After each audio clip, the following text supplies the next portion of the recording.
Deputado, eu faço uma análise atualmente, porque o senhor sabe ali no Congresso e aqui na atividade política, a gente conversa com todo mundo, representantes de vários setores. Então, quando eu converso com o dono de um bar que tem um funcionário e converso com empresários de grandes empresas que têm 30 mil funcionários, a reclamação é um só, do trabalhador. As pessoas não estão querendo trabalhar, não estão encontrando profissional, é muito difícil. Um chegou a me dizer, encontrar um bom funcionário hoje é como encontrar um diamante nas ruas. O que está acontecendo com essa força de trabalho? Duas observações aí que são as minhas convicções aí, Zé. Primeiro, há um desencontro hoje, porque você vai nos municípios, as lideranças lhe abordam e dizem o seguinte: Arnaldo, nós precisamos de uma empresa aqui, nós precisamos gerar emprego, nós precisamos de um distrito industrial, nós precisamos de ter mais oportunidades. Você vai ao empresário daquele mesmo município, eu o visito, e ele diz o seguinte: Arnaldo, eu estou precisando de profissionais, eu estou precisando de gente aqui, e eu não encontro aqui na cidade.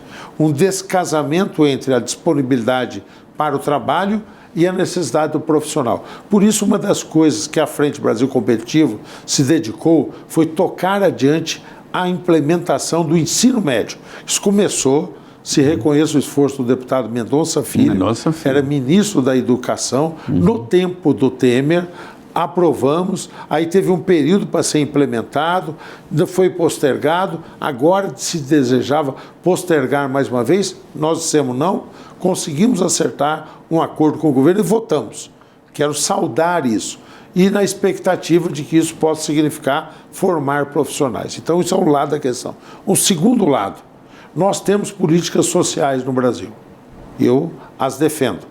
Por exemplo, aquilo que era o auxílio, que veio na época da Covid, depois virou auxílio de R$600 e assim sucessivamente. Eu acho que o Brasil tem uma situação de miséria que exige soluções assim. Nós temos que dar ali o recurso. Só que eu acho que isso está gerando uma acomodação da população. Eu acho que há uma deseducação. A porta de saída, quando a doutora Ruth Cardoso, esposa do Fernando Henrique, primeira-dama, pensou, e ela foi uma grande gestora de políticas sociais. Brasil Solidário tinha a porta da saída. E nós fomos deixando isso. Então, hoje, temos uma política social que muitas vezes desestimula a colocação das pessoas. Ou você faz um descompasso.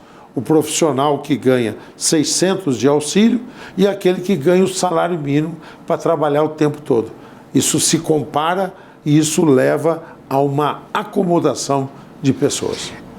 Se for pensar assim, quem ganha hoje um salário mínimo, descontando ali o transporte, fica com menos de R$600. E, deputado, isso não dá realmente para um trabalhador sobreviver, né? Não seria aí o descompasso, não? Quer dizer, é preciso aumentar lá na ponta o preço do serviço para pagar um salário maior e manter o quadro funcional? Duas coisas, você apontou as duas, eu concordo. Primeiro, valorização do salário. Naquilo que é a distribuição de rendas do Brasil, é salário. E diminuir as políticas sociais sem porta de saída.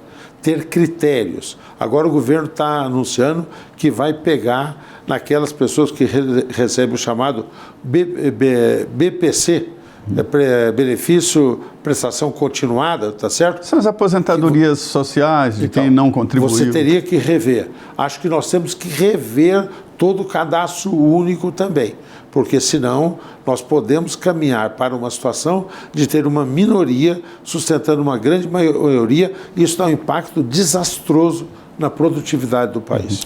Deputado, a gente falou aqui do Brasil competitivo e eu sou um grande observador da agropecuária e vejo o seguinte: o agronegócio cresceu, tem hoje uma movimentação muito grande, né? Os cálculos indicam 40% da atividade econômica do país na agropecuária, mas o Brasil não pode ficar numa monocultura, vamos dizer assim, num tema só. O nosso parque industrial envelheceu, nós não temos mais bons produtos, a área têxtil caiu muito exatamente diante de concorrências internacionais e com a China. A calçadista, que era um grande forte, nós exportávamos muito. O que está acontecendo com a indústria brasileira? Primeiro, eu acho que houve um enfraquecimento Primeiro, mesmo. o meu diagnóstico está correto? Você está absolutamente correto. A indústria perdeu peso relativo na economia, ela perdeu vitalidade. Nós tivemos uma falta de estímulos e de instrumentos para que ela pudesse competir com a indústria internacional. Agora, diante disso, o que fazer? Eu acho que a política que foi anunciada pelo governo, a nova política industrial, tem um rumo certo. Aonde que ela tem um rumo certo, Zé? Ela tem um rumo certo naquilo que ela diz que nós temos que investir nos setores em que nós somos melhores que o resto do mundo.